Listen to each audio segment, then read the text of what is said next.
Boa noite, pessoal. Vamos lá para a nossa última aula aí da parte de hidrocarbonetos, né? Vou postar aí para vocês, já deve ter postado o nosso plano de trabalho para esse restante de mês, tá? Vocês vão ver lá que tem uma avaliação. A gente deve fazer essa avaliação aí na semana aí do dia 23, tá? Deve fazer essa avaliação no dia 23. E a avaliação vai ser dentro dos exercícios propostos, os exercícios da lista. Vocês vão ter o tempo da aula para fazer essa avaliação, tá? Não vão ser poucos exercícios, não vai ser nada demais, nada que vocês não estejam acostumados, tá? No horário de aula, eu vou tirar aí vamos pegar aí 40 minutos, meia hora, 40 minutos, para tirar alguma dúvida que restou desses exercícios, dessa avaliação.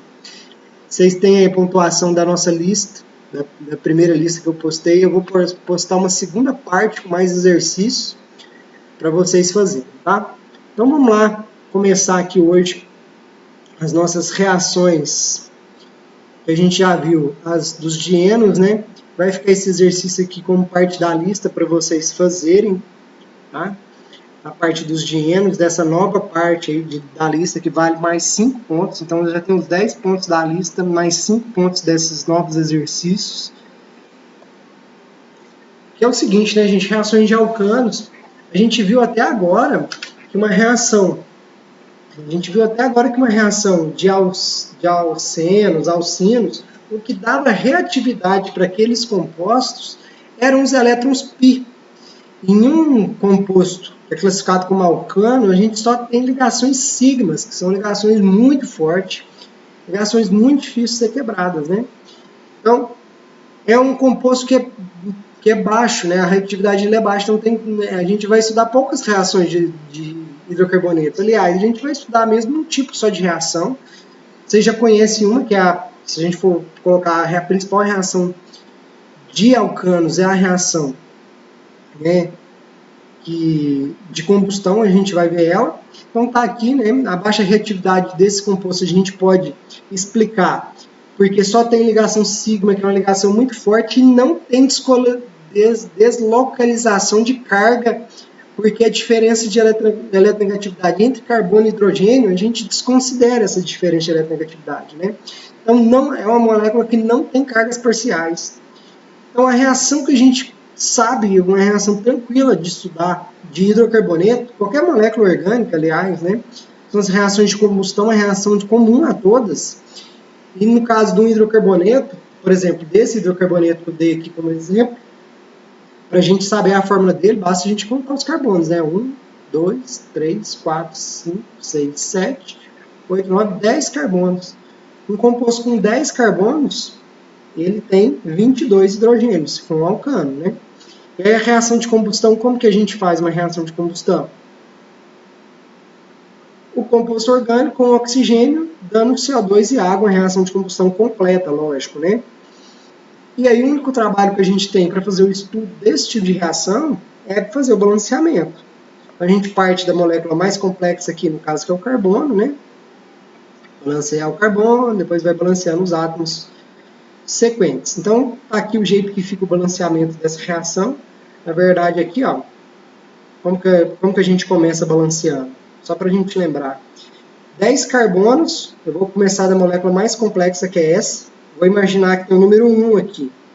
Então, 10 carbonos, eu venho aqui e coloco o número 10. Aí eu vou para o próximo átomo. Hidrogênio, 22. Ó, substâncias simples eu deixo por último. Hidrogênio, 22. Eu venho aqui, para fazer dar 22, basta a gente pôr um 11 aqui, ó. Certo? Aí faltou, então, só balancear o oxigênio. Vamos contar o oxigênio. 10 vezes 2, 20, né? 20 mais 11, 31 oxigênio tem aqui do lado, 31 átomos de oxigênio tem aqui do lado do produto, né? Para fazer dar 31 aqui, ó, que número que eu multiplico por 2 que dá 31? O número que eu multiplico por 2 que dá 31 é 31 sobre 2. 31 sobre 2. O que isso aqui representa? 31 dividido por 2 vai dar aí 15,5, né? Que representa que a cada uma molécula desse hidrocarboneto vai reagir com 15 moléculas e meia de oxigênio. Como não existe meia molécula, a gente some com a fração. Para sumir com fração, basta a gente multiplicar toda a reação por 2, que é o denominador, o único denominador que a gente tem aqui. 2 vezes 1 deu 2, 2 vezes 31 sobre 2 dá 31, 2 vezes 10 dá 20, 2 vezes 11, 22, está aqui a reação balanceada para esse hidrocarboneto. Certo? E aí a outra reação, que é uma reação que vocês adoram de hidrocarboneto, de compostos orgânicos, que é as reações radicalares, né? Que é o único tipo de reação, então, que a gente vai estudar para alcano, que é essas reações radicalares. Aí eu peguei aqui um exemplo que eu retirei aqui do livro, que é o novo livro que a gente usa, que é o livro da Paula Bruce, né? Como que acontece essa reação? Então, as únicas reações que a gente vai estudar para alcano é isso aqui, ó, cloração e bromação. O mecanismo das duas é o mesmo. Ó, etapa de iniciação. A etapa de iniciação é gerar o primeiro radical livre. E nesse caso, ó, quando a molécula de cloro ou bromo recebe calor ou luz, está aqui o símbolo da radiação eletromagnética, tem uma cisão homolítica, ó, um elétron para cada lado, formando 2 radicais. Esse radical aqui, ele consegue retirar hidrogênios das moléculas de alcanos. Então, o radical cloro, o radical bromo, ele consegue retirar hidrogênio, que também tem uma cisão homolítica, um elétron para cada lado, formou então aqui o HCl e um radical alquila, aqui falando, um radical metil, que também é muito reativo. Então, a etapa de iniciação é formar o primeiro radical no meio, que é o radical do haleto. A etapa de propagação, tá aqui a etapa de propagação, é o quê? Esse radical pega um hidrogênio na molécula, ele vai se unir com o hidrogênio, gera um radical livre alquil. Esse radical livre, ele vai atacar, já não precisa mais de calor nem luz. Isso aqui é só para iniciar a reação. Aqui, ó, você já tem um radical metil, ele pega então um radical Cl, forma então aqui, ó, o clorometil, clorometano, né? Cloreto de metilo. Já um composto aí mais complexo, né? E libera de volta o Cl para o meio, o Cl radical. A gente já viu que o Cl radical é o que dá início à reação. Então, a reação volta a ocorrer, esse Cl ataca outro alcano, gera um novo Cl. Esse novo Cl ataca um outro alcano e por aí vai, até que a reação começa a findar, a reação começa a acabar. Então, essa etapa aqui chama propagação, que é uma reação que ao mesmo tempo que ela vai ocorrendo, ela também já vai iniciando pela formação desse radical do átomo de cloro, do átomo de haleto, né? Que é a mesma coisa com o bromo. A etapa de terminação, gente, tem 3 formas da gente fazer a etapa de combinação, que é esse haleto reagir com outro haleto, certo? Um haleto com outro haleto, olha lá, Cl com Cl forma Cl2. Esse radical metil, o radical alquila, o R, reagir com o R, radical com radical, e entre os dois, um radical com o haleto. Deixa eu colocar assim, ó. Porque senão fica parecendo hidrogênio, né? Então, são as 3 possibilidades da reação terminar. Ah, tem um radical cloro solto aqui que não está reagindo mais. Ele encontra outro Cl, volta a ser Cl2. Se não tiver mais luz e calor, ele vai permanecer assim. Esse radical alquil também pode encontrar outro radical alquil e fechar a cadeia carbônica. É lógico, né? Qual o produto que vai estar aqui em maior quantidade no meio? Essas etapas aqui, gente, é só do resíduo, do que restou da reação. E isso aqui vai ter traços, tá? O composto formado em maior quantidade é o haleto de uma substituição, né? Uma reação de uma substituição aí desse radical. Então, as etapas de terminação, Cl com Cl, CH3 com CH3, nesse caso alquil com alquil, radical com radical, e um com o outro, formando também o composto principal aí na formação. Quando a gente viu reações com peróxidos em alcenos, tá? Eu falei para vocês que para representar o mecanismo, eu permiti que vocês fizessem só isso aqui, ó, como terminação. Vocês podem manter isso, só para vocês mostrarem que esse Cl aqui, no final da reação, a reação vai terminar, tá? Então é só como para facilitar um pouco aí a vida de vocês na hora de fazer essas reações radicalares, tá? E aí, gente, ó, com o bromo, mesma coisa, ó, a etapa de ionização formou BR, agora já é com o etano. Aí a etapa de propagação, o BR reage com o hidrogênio, forma HBr, forma um radical alquila, e aí esse radical alquila vai pegar um BR lá da molécula, já não precisa mais de calor nem luz.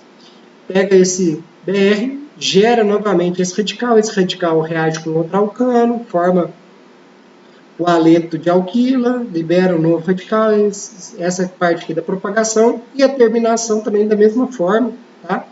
Se a gente fosse simplificar aqui, a gente podia simplificar utilizando só uma terminação, mas ocorrem as três, tá? Por isso que é interessante a gente ter esse entendimento, porque se você fizer uma síntese, às vezes você vai ter que levar em consideração os traços desses novos compostos formados, certo? E aí, gente, para estudarmos essa reação, então o mecanismo é sempre aquele, tá? Um mecanismo só. O pessoal fez o seguinte, ó, foi fazer um estudo dessa reação aqui para o butano, com o cloro aqui meio de luz, e eles viram que tem duas possibilidades. Esse hidrogênio aqui com esse são iguais, né? A gente tem 6 hidrogênios iguais. E aqui no meio também esses hidrogênios são iguais. O que eu quero dizer com isso? Eu quero dizer que se tirar um hidrogênio e pôr um Cl aqui, vai formar o cloro-butano. Se tirar aqui, também é um cloro-butano.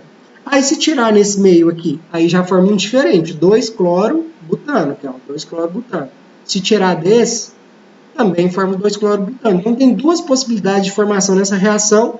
Se a gente for somar os hidrogênios iguais aqui, ó, para formar um cloro-butano, a gente tem 6 hidrogênios iguais para formar o cloro-butano, 6. Para formar o 2-cloro-butano, a gente tem 4. 6 com 4, a gente tem um total de 10 hidrogênios. 60% está na forma que leva a um cloro-butano. Então, a quantidade que expectativa de ser formado, seria de 60% de um cloro-butano.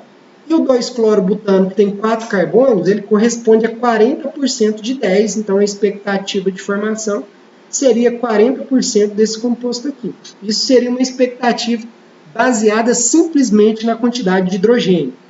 Só que, experimentalmente, observou que forma 29%, ó, quase mais da metade do que era esperado, e esse aqui forma praticamente aí, quase o dobro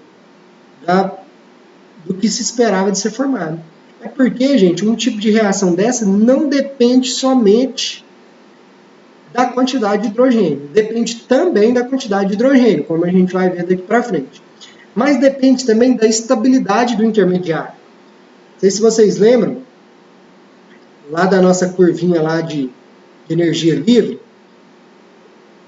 o que julga muito nessas reações é a estabilidade desse intermediário. Nós já vimos instabilidade de radicais, a gente já estudou que o radical terciário é mais estável que o secundário, que é mais estável que o primário, que é mais estável que o metila. Então, esse aumento aqui de produção do secundário se deve ao quê? Ao fato de que o radical secundário, o intermediário dessa reação aqui, é mais estável do que o intermediário dessa reação, que passa por um radical primário, certo? Então tá aqui, ó, as duas reações, como que é o mecanismo? Essa reação para formar o 2-cloro-butano passa por um radical secundário. E essa reação aqui, ó, passa por um radical primário. Como esse é mais estável, a gente tem uma formação aqui um pouco maior do 2-cloro-butano, e aí que o pessoal fez para facilitar muito a nossa vida é colocar fatores de reatividade, que aí a gente vai poder fazer esse cálculo, um cálculo muito simples de ser feito. Esse fator de reatividade que eu falei, a taxa de formação, é o seguinte: o carbono secundário é 3,8 vezes mais reativo que o primário. O terciário é 5 vezes mais reativo que o primário. Certo? Então, se a gente fosse fazer o cálculo aqui para esse exemplo que eu dei para vocês, o que a gente teria que fazer? A possibilidade de formar o 1-clorobutano, a possibilidade de formar o 1-clorobutano seria o quê? A reatividade no carbono primário, eu sei que é 1. Quantos hidrogênios que a gente tem iguais? São 6. Então a continha fica 6 vezes 1. Quanto que deu? 6, né? 6 vezes 1, 6. Aqui tem 4 hidrogênios possíveis para formar 4 hidrogênios possíveis para formar o 2-clorobutano. 4 possíveis. A reatividade é 3,8. O que a gente faz? 4 vezes 3,8 dá 15. Quanto que é 15 mais 6? 15 mais 6 é 21. Então, toda a taxa de formação total seria 21. Então, como que eu vou fazer para conhecer as porcentagens? Olha aqui o que ele fez. Pegou 6 e dividiu pelo total, achou 29%. Vamos voltar lá? Ó, 29% experimental, hein? Aí sim a gente consegue prever a quantidade de cada um que vai ser formado com base nesse cálculo simples. E esse outro? Pegou 15 dividido por 21, deu 71%. Então a quantidade que vai ser formada desse cara aqui, ó, do 2-clorobutano, a quantidade que vai ser formada dele, 71%. E desse aqui, 29%. Ah, eu não entendi esse negócio aí desses cálculos. Como que ele pegou? Por que ele pegou um e dividiu por outro? Gente, o que ele fez foi o seguinte, ó. Toda a possibilidade de formar o 1-clorobutano, ele pega os hidrogênios vezes a reatividade, que é 1. Deu 6, não deu? A possibilidade de formar o 2-clorobutano tem 4 hidrogênios. Pegou 4 vezes o 3,8, que isso aqui foi medidas experimentais, tá? Tá aqui as medidas, 3,8. 4 vezes 3,8 deu 15. 6 com 15 deu 21. O que você faz? 21 eu sei que está para 100%. Toda a reatividade. Só a do 1-clorobutano é 6. Qual vai ser a porcentagem? Então vai dar 6 vezes 100, 600, dividido por 21, que dá 29%. A mesma coisa eu faço para o outro. Ó.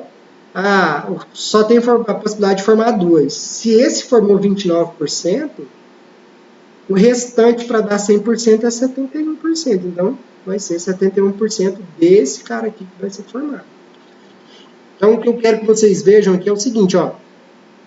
A gente forma 2 produtos e nenhum é formado com traços, né? A gente tem uma quantidade significativa do produto secundário, que a gente tem quase 30% desse produto secundário. Então, é uma reação que a gente fala que ela é não seletiva.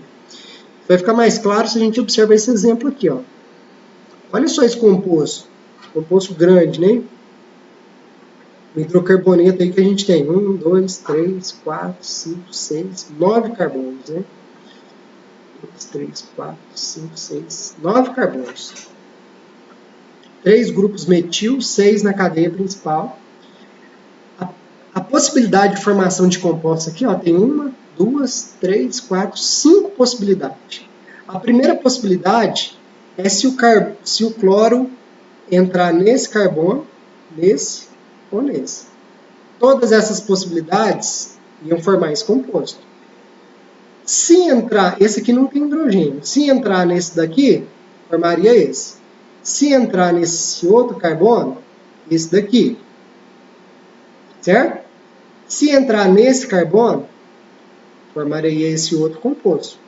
E por último, esses carbonos aqui, ó, esse e esse são iguais. Então, se tirar um hidrogênio entrar no cloro, todo jeito vai formar esse composto. Então a gente tem aqui 5 compostos possíveis numa reação desse tipo. Como que a gente faz o cálculo?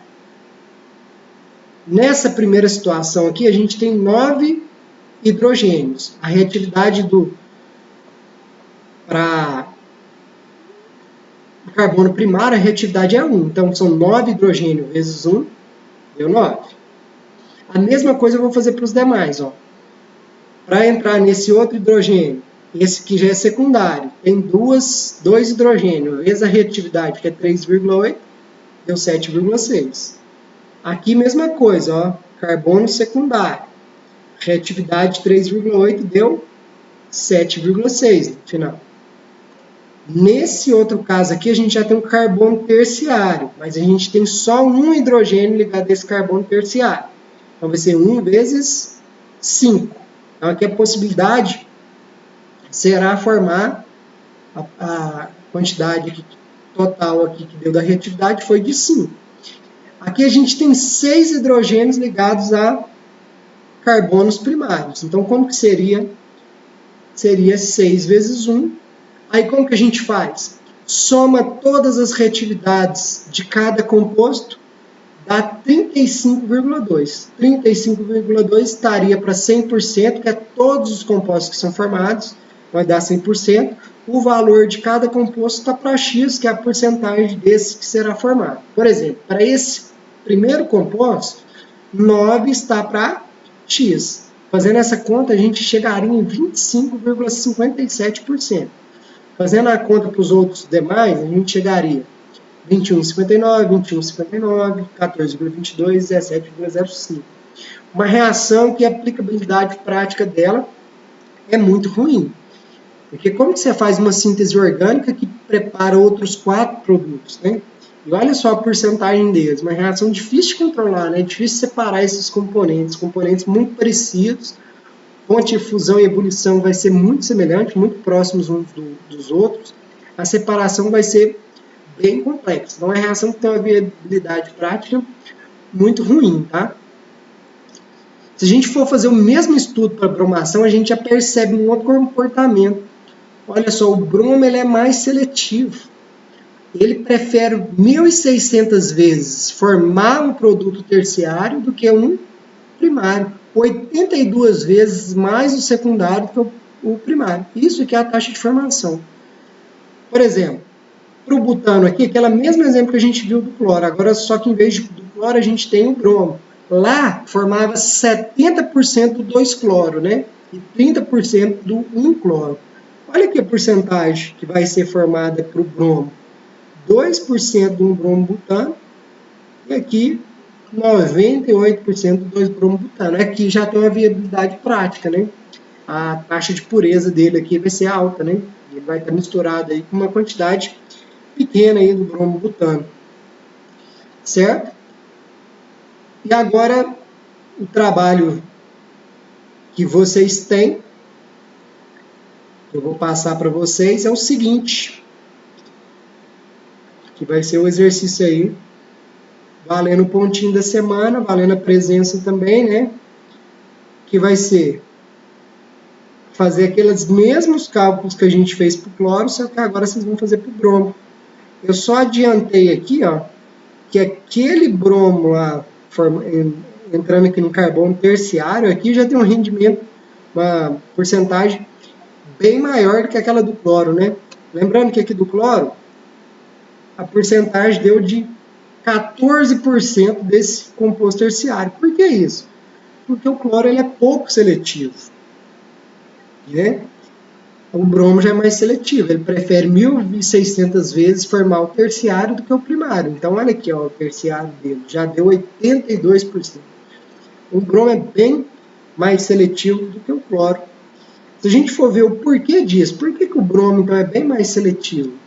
Basta a gente estudar a estabilidade dos radicais, né? Gente, o cloro, o átomo de cloro, ele tem uma camada a menos que o átomo de bromo, ou seja, o cloro é menor. Se o cloro é menor, ele acomoda de